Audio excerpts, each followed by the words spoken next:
Hello, everybody, and anybody who is watching this now or later on. This is just another spot in the series of the NFALD um, uh, prep time. So we're talking about the 2022-23 topic about political campaigns. There's just a reminder for you. You can see that Reddit has a subreddit on this. You could maybe check out some stuff on that, or maybe even one that's specific to NFALD. I also want to give a little bit of a reminder about how far we've come. So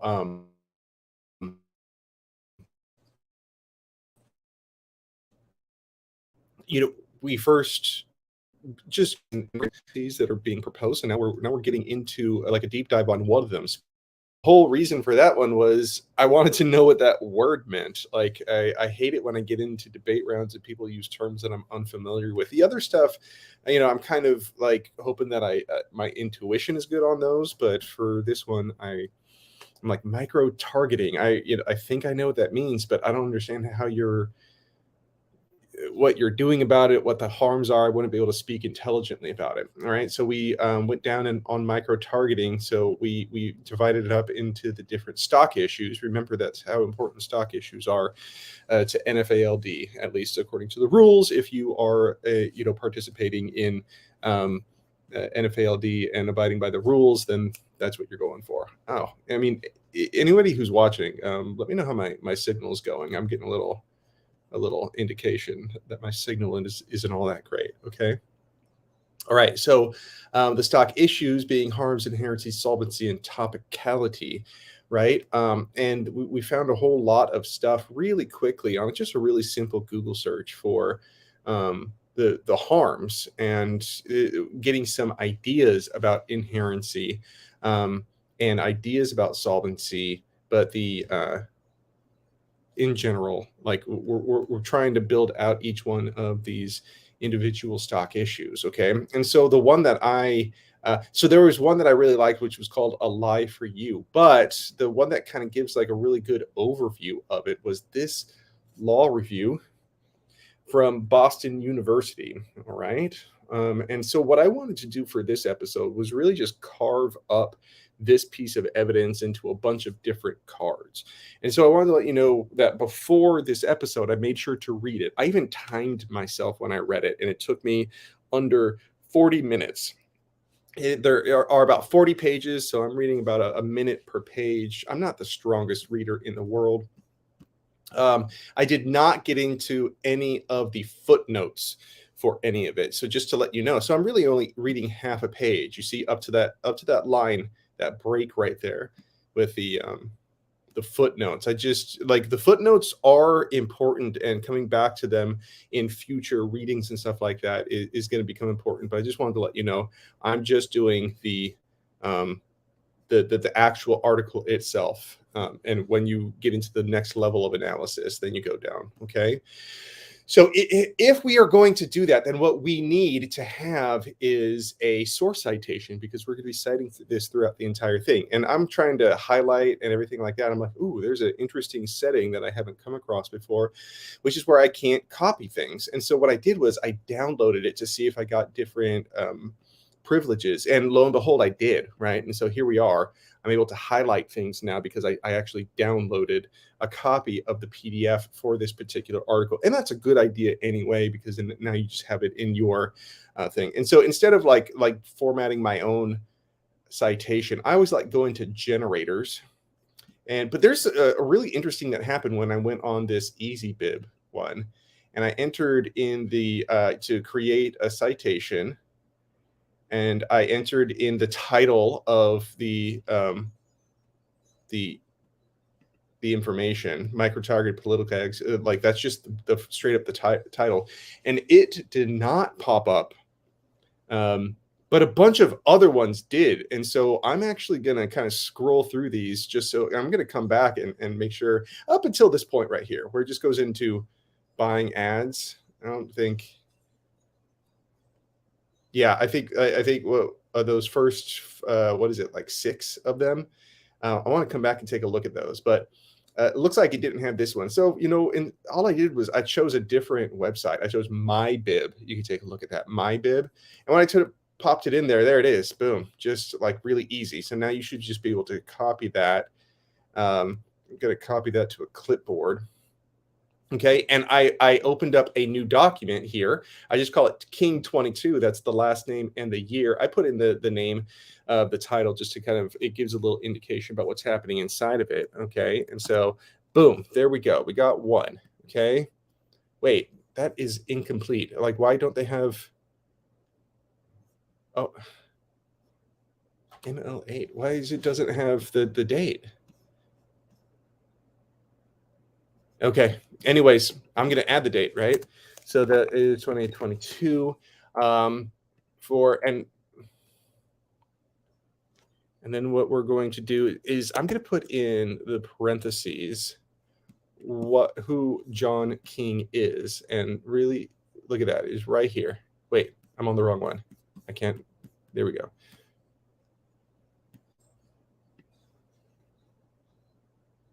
Now, hold on a second. If John King was a candidate in 2022,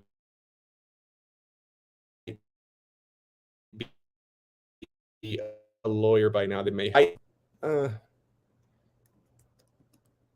Well, I don't know. The thing is, that's not the most glowing sort of credibility statement. Okay, a JD candidate, I'm sure they've done their research, right? But it would be much better to have somebody with a little bit of experience on there. Still, I think the article is well written. It is on point. And it's better than nothing. That's for darn sure. It's better than most. Okay, like that's what I would say. It's definitely better than most pieces of evidence to go for it. Okay, I'm gonna format this just a little bit. They did it in double. I don't need. Let's just do 12-point font. Okay, but we also tend to bold and underline the last name or the things that you verbally read. All right, and so I'm just going to get that started right now. Let's see here. I'm going to do this enter. Okay, all right. So now the way that this is going to work is that you're going to have your claim. I'm just going to put it in bold right up there, right? And then you have to write that claim yourself, but you kind of go backwards. All right, so let's just go here and start cutting things now. Just to let you know, I already let you know, right, that I read straight through it, straight top to bottom. I'm a really poor reader, so I actually set a timer next to me when I'm reading to kind of to motivate me to get to the end of the document because it results in a number, and I want to kind of maintain a certain efficiency when I read, and so that otherwise I'm all over the place. I skip pages, and paragraphs, and I drop down to the bottom to see what the conclusion is going to be, and so that's the best way for me to kind of stay disciplined. Okay, so we're just going to do it again, but this time I kind of know where I'm going as we're going through here. All right, so here we go. This first section right here. Yeah, this first section right here, it just kind of outlines some stuff that happened. All right, so I'm going to paste that in there. Oh, not bad at all. Look, it pastes pretty nice. Okay.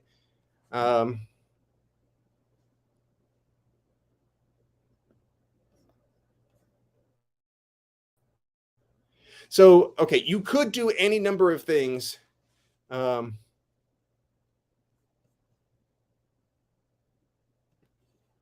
So take a look.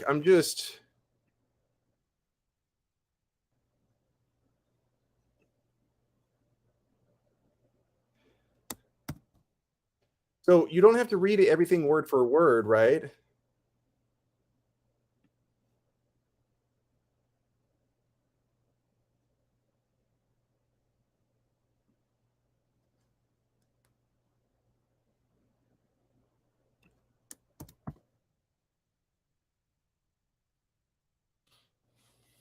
Okay, so I could write out. Okay, so you see that the evidence right there. I'm going to say whatever my claim is, King 22 in 2014 Cambridge Analytica. used a trove of data. So look at that. I already caught myself. Boom. In 2014, Cambridge Analytica used a trove of data to psychologically profile, target, and send ads to, quote, neurotic, end quote, North Carolinians. In 2016, the Trump campaign used data, quote, on almost 200 million American voters, end quote, to design an algorithm. I'm out of practice. To design an algorithm, I might not even say quote, end quote, if I do it. To design an algorithm that would sort voters into battleground states into a deterrence ad campaign made to persuade viewers to stay at home on election day. The campaign disproportionately targeted people of color. Black people made up 61% of Georgia's deterrence category, even though Georgia's population is 32% Black. See, those are the things that you say. So now you got to write a claim that supports that. So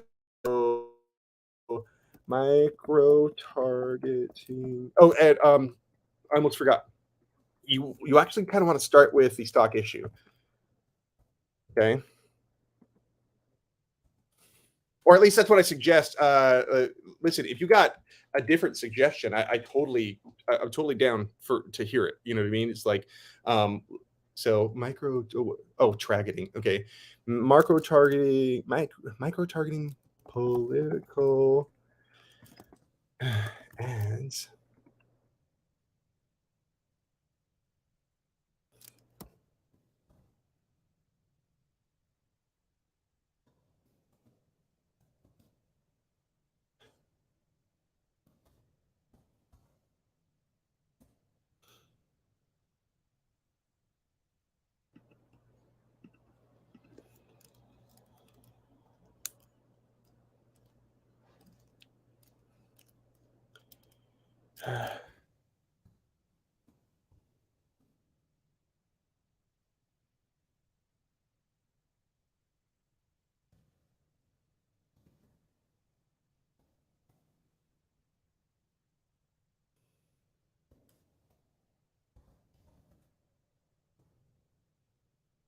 Um,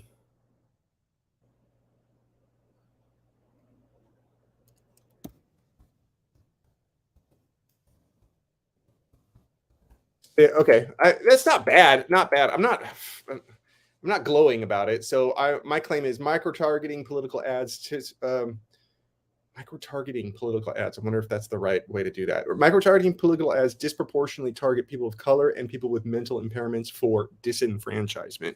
So I'm trying to get an edge on the way that I phrase these things. And then does it seem to, is it fairly supported in the evidence? I think it is. All right. Um,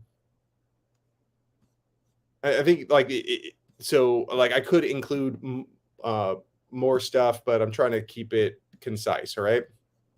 Um, Now you might want to have a a page number on this one, um, but I don't want.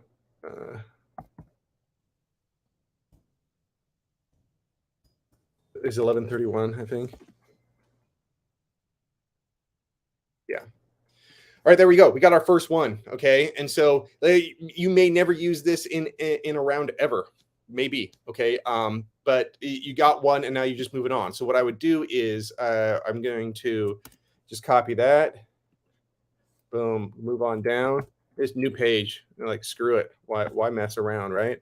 You got like basically infinite real estate here. All right, now we go down. This kind of ad content.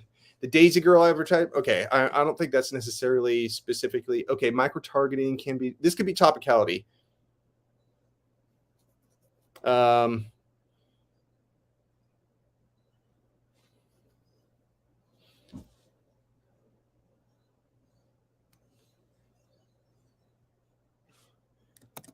uh, so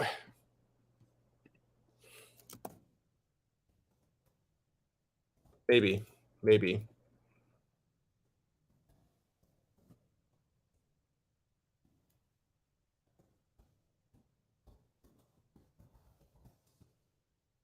So that's the only reason why that you'd use that under topicality. So this is a good moment to kind of stop and say there's an art form to this. You have to kind of know what you're looking for as you're going through this one. Okay, so this particular section where it has just like a really basic definition of micro targeting doesn't necessarily turn into offense, but I see that this might be useful in a topicality position if you are trying, or a response to topicality if somebody's trying to say that you're not topical.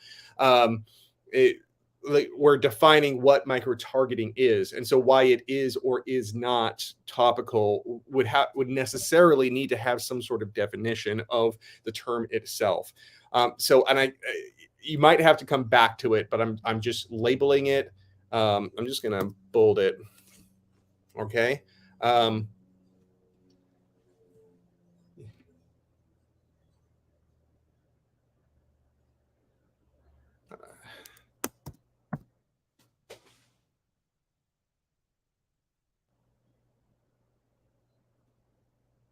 okay. Okay. So I don't know, maybe it will, maybe it won't. The next one, all right, influencing impression.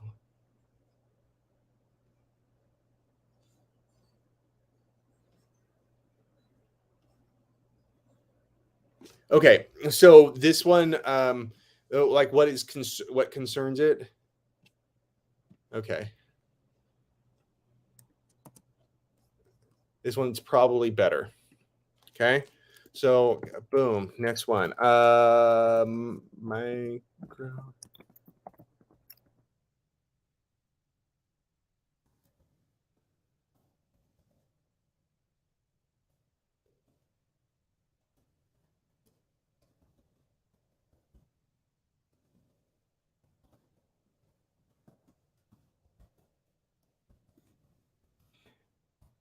That one's pretty strong. It could be harms. I think it might be.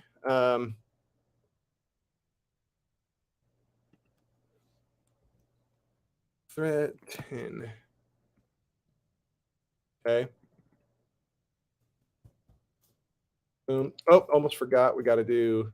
Wait, did I forget? I think I did. There we go. So let me just go get the source here. Oh, was the topicality on the same page? Boom. Topicality was 132. Here we go. Okay, not everything is going to be like paragraph by paragraph, all right? But the stuff right up top, like everything when they're laying out their stuff, yeah, probably. They're probably going to have like a lot of their good stuff right up top. So you're going to be cutting a lot of that when you come into, especially a long 40-page thing.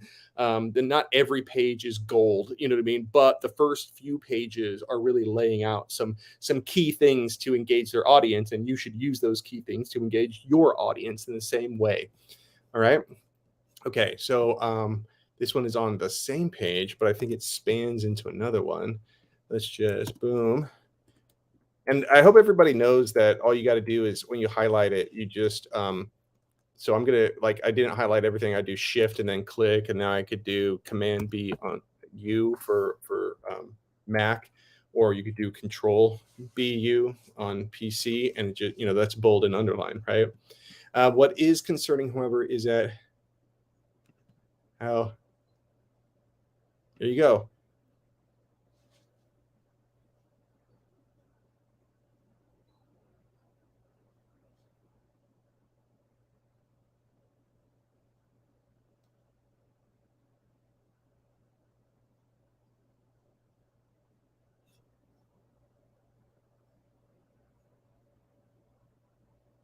Okay. So we're going to do that one. Not bad. But I think that there's more that we need to get because I just ran out. Right, right, right, right.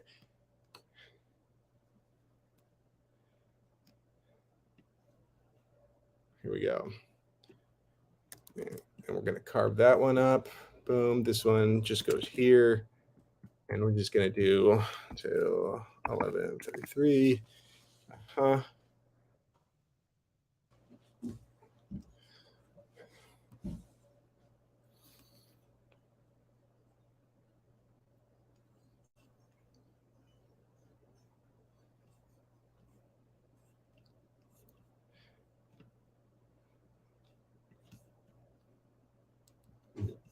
Here you go. I like the one where it talks about they actually hide um, their work from dissenting voices. Okay, that one's not bad. That one's not bad. There's more of an overview type of big picture stuff, which of course that's what you're going to find in the first thing. Uh, okay, there's plenty of this later on, and I think it's better than this sort of.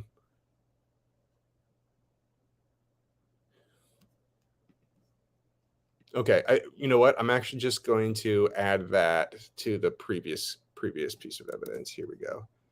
Because sometimes you go back and you just recut it, meaning that you underline and bold something else, and that has some good stuff, but it's just like too much connected to what it was having in before.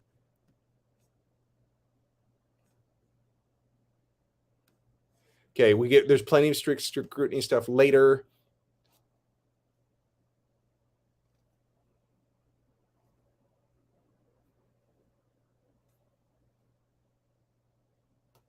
All right, I like this one.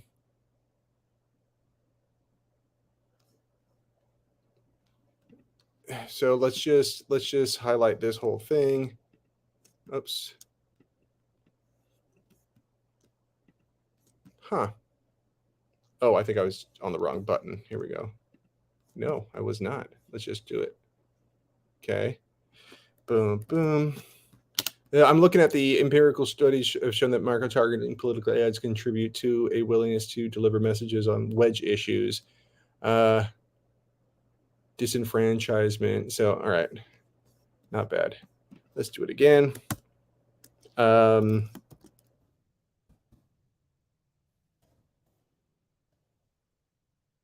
Still think it's harms.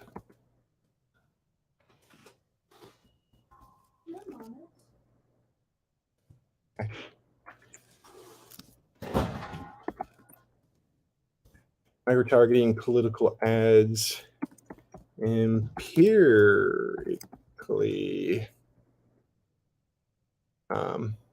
Here, let's just empirically.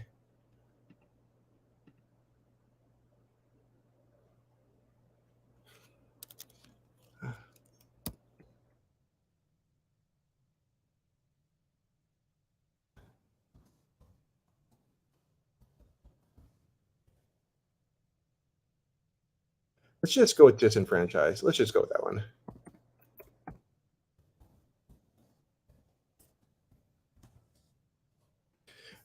Don't forget the point is that you're not going to keep all this stuff in a single document. It is much more useful for you if you organize all this stuff according to cases. Now, King is going to be an important part of your micro targeting case, and not because you're going to run it on the affirmative. You might not, but somebody else might run it, and you want to.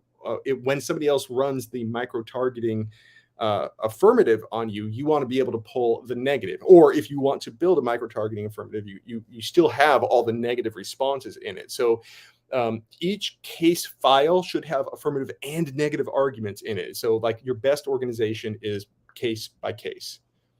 Okay. So we're just gonna bold underline.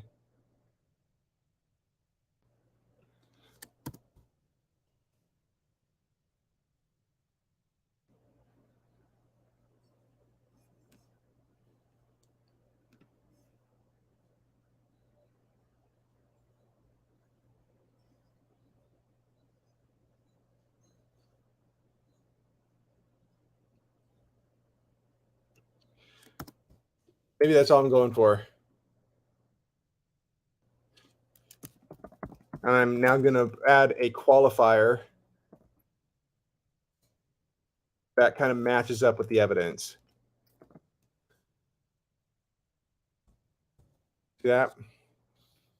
Micro-targeting political ads empirically contribute to the disenfranchisement of voters. All right. See, I mean, I do like this one as well here, the contradictory messaging and stuff like that. But like, don't spend too long. You could always come back. There's no reason why you have to. Oh, and let's make sure we're getting the date. The page number is 134. Okay. Go. Boom, boom, boom. This is not to say micro or by the very the budget constrained political outsiders. It's not the strongest thing. I wouldn't necessarily do that.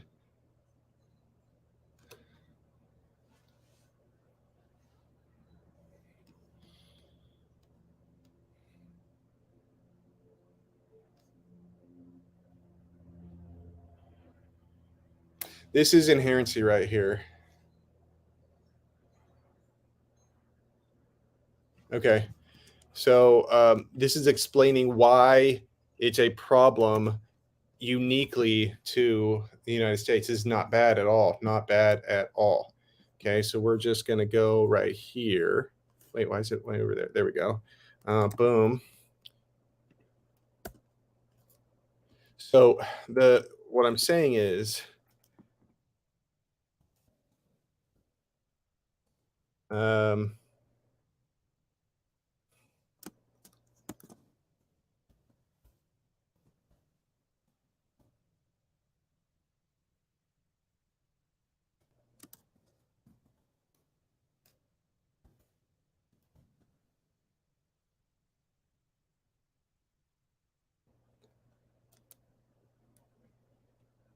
for the negative, like I'm for the negative.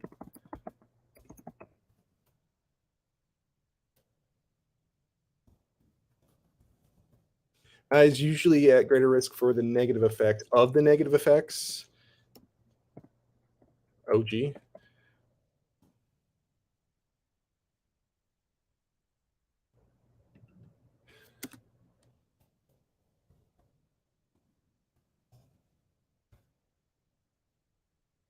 The US political system is uniquely at greater risk of negative effects of micro-targeting. That's clunky. I gotta reword that one, but not now. All right. So see what I'm saying? Like don't get bogged down. You want to get down to the bottom of the document. That's your goal. All right. Get down to the bottom of the document. All right. These. So where are you? We're on 135. Okay. Boom. I'm gonna do this one first now. All right. All right. What's the next? Where we go next? Fortunately, two federal bills. Unfortunately, these bills are likely invalid. We'll get down to that at the bottom. That's just a preview. This note argues. Okay, we're at the preview now. Boom. Here we go. First Amendment protections. This is going to be a good negative stuff.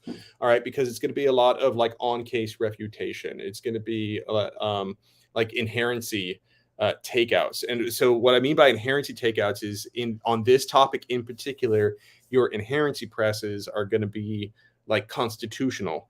And so if somebody like you're going to talk about how that's going to eventually result in a lack of solvency, like that becomes part of the story. But the real sort of trigger about the real catalyst about why that's important is because the inherency is not being established. You know what I mean? It's like you're not setting it up.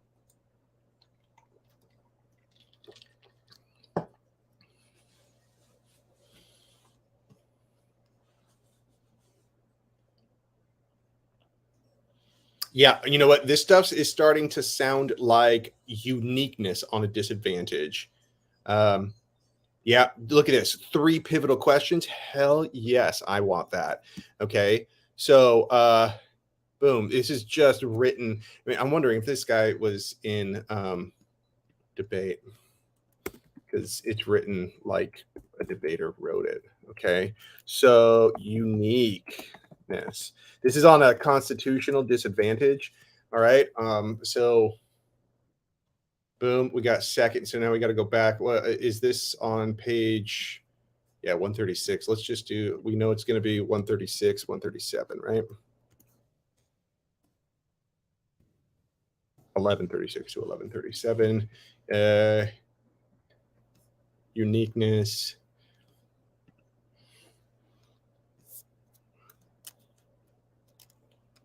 Um,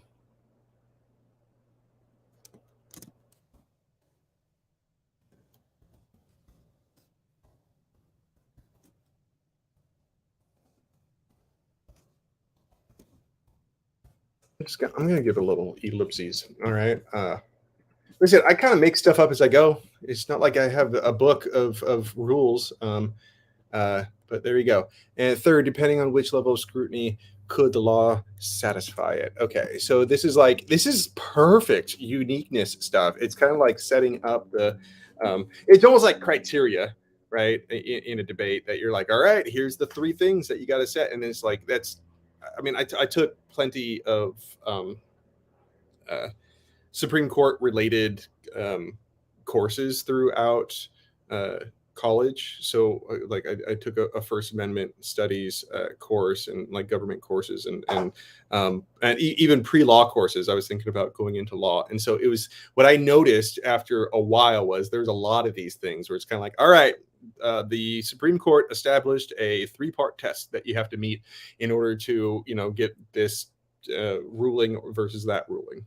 Okay, and so, boom, boom, boom, boom.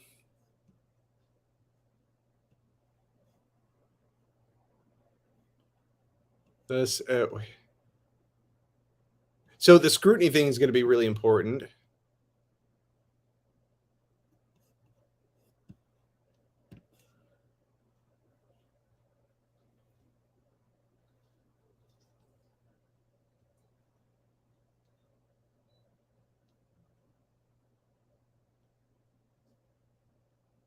So I'm going to do, I'm sorry, I was thinking for a bit.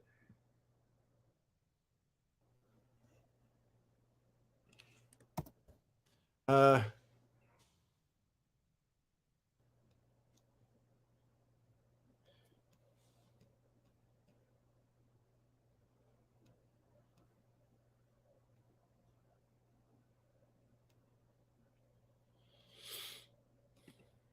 I think this is redundant right here. I'm just going to see that. You can just make those decisions. And third, depending on could the law satisfy it. All right, there we go. Definitely. So what I'm saying is like you want to set up yourself a nice. You're like, hey, your plan is unconstitutional. The first thing that you really ought to do is establish uh, what is the constitutional test, and then you apply it. That becomes the link. All right. So your link, and we're going to find some links throughout this entire thing as well. Okay. If you're watching, you want to know anything or slow me down, just put a comment up, and I can see it. Okay. Content based versus content neutral restrictions. Okay, so that's the first one, right? Yeah.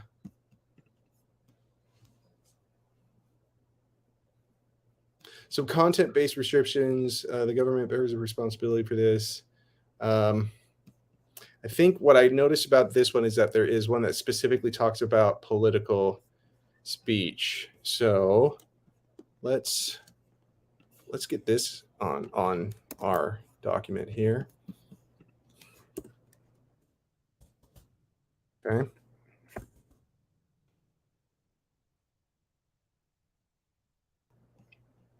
Is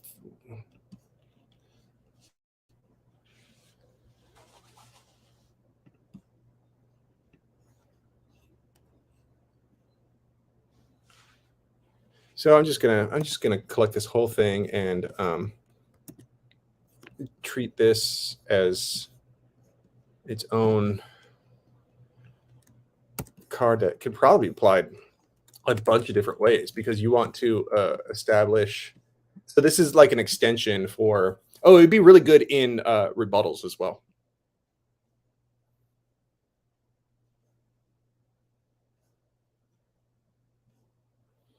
I remember seeing something about how political speech is like the most protected one. So it's like automatic. Okay. Maybe not. Maybe I won't go all the way down there.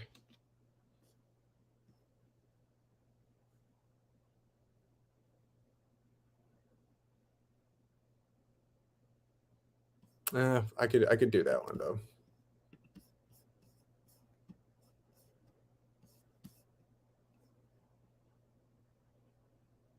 So just to round it out. And then so but rather than highlighting this one, uh let's see here. Let's do, I think this would still be, so this also could be a topicality position if they aren't doing, because I'm starting to think about the topic now, right? The topic is restrictions on political campaigns for public office in one more of the following areas: campaign spending, interest groups, political communication. So, like, note, so the fact that it says political communication inherently means that that is a content based restriction, right? Should substantially increase restrictions on one or more in political communication. So in this article, it says that if you, the moment that you say we're going to restrict political speech in this way, it's automatically a content-based restriction that automatically triggers a sort of a strict scrutiny level, right? And remember, like the question is, what level of scrutiny are you triggering through your restriction? And so I'm starting to see a topicality position in my brain saying that if you do any sort of restriction on political communication, you have to engage in the content-based restriction debate. All right, you got to make arguments about why that is, but you can't just yeah, or the opposite, like, and so it has to be a restriction, right? And so what's known as a restrict, oh, you could define restrictions. The definition of restrictions might be really important in this one, because if they do anything on political communication that enhances or expands communication, or it like mandates more political communication, you can say that that is non-topical. That's fascinating, but not our goal right now, right? So keep a little notepad next to you and then do stuff like that. But okay.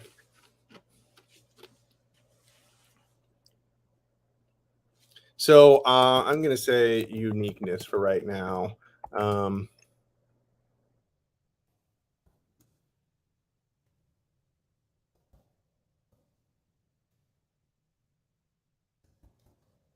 Content-based restrictions inherently trigger strict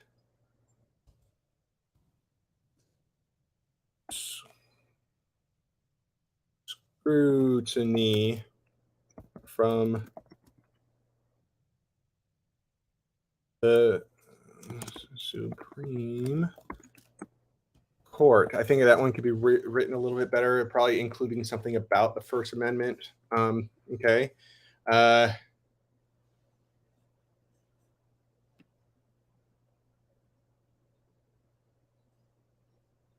Boom. Just right up front. That's just the top, but I think that there's some good stuff that you could find underneath.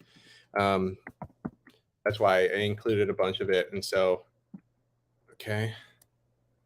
I think this one's 1138 to 1139. Where is it? 1138. Oh, 1137.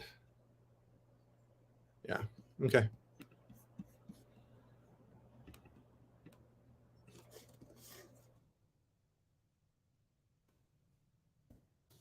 You just want to be you want to be diligent right now, because later on when you go through this same thing, you're like, oh, let me recut this and I might be able to find some stuff. Now it's already kind of like halfway there, you know what I mean? And then you could just kind of like revamp it and copy and paste and do some stuff. I bet you anything there's some really good stuff in here that could be really, really specific, nice and on topic for a particular round, right? And so that's what you're doing. You're just trying to cover your bases as much as possible. Cover your cases, maybe, huh? How about that? Cover your cases as much as possible. Okay, so here we are, content-based restrictions. I am down here. Boom, the hypothetical, whatever. Let's do this. However, whenever situation turns around for law, for instance, turning back to the sound truck hypothetical, banning those use of sound trucks for noise abatement purposes would likely escape the strict scrutiny, but banning sound trucks solely to ensure those trucks would not broadcast political speech would trigger strict scrutiny as facially non-content neutral law with justification that references content. This almost any market target. Oh, there it is. The political speech as a topic would automatically trigger scrutiny. Okay. Yeah. So you know what? Okay, this one's gonna be a little weird. You might, if you're kind of new to this. All right, I'm gonna do a topicality standard.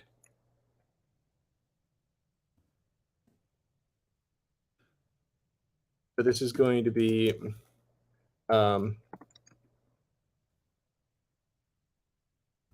like a field context or something like that. Like within the field of political communication, it like a restriction. Let me see here.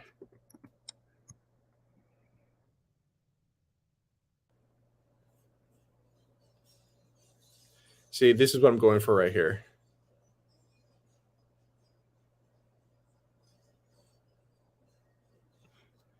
No, you know what?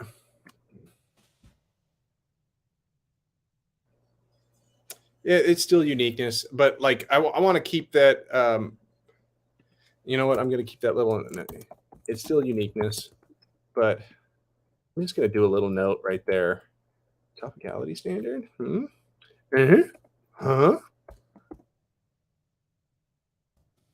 Okay. This is not your final draft, everybody. Okay. Like I hope it looks nice, but it's just it's a first draft of this. And this is a very long piece of evidence. Okay. You don't always get that. Sometimes you get things that are just 1,000 words. You know what I mean? It's like 2 pages or something like that. And this one's like 40 pages. And you like, but when you have something that's so on point, 40 pages long, you want to gather as much stuff as you can, and you want to really think about the many ways in which you can use it, and the ways in which you could use it that are broader and richer, that can be used multiple times in many different rounds on different cases. Those are the things that are most valuable, and you just have to do the work. You have to be diligent about it, right? And just to make sure that don't cut things off like halfway through a sentence. You know what I mean? It just include it. You're not going to read it. It's not going to take up time. It's just going to give you greater context and avoid stuff that might. All right. Okay. Okay.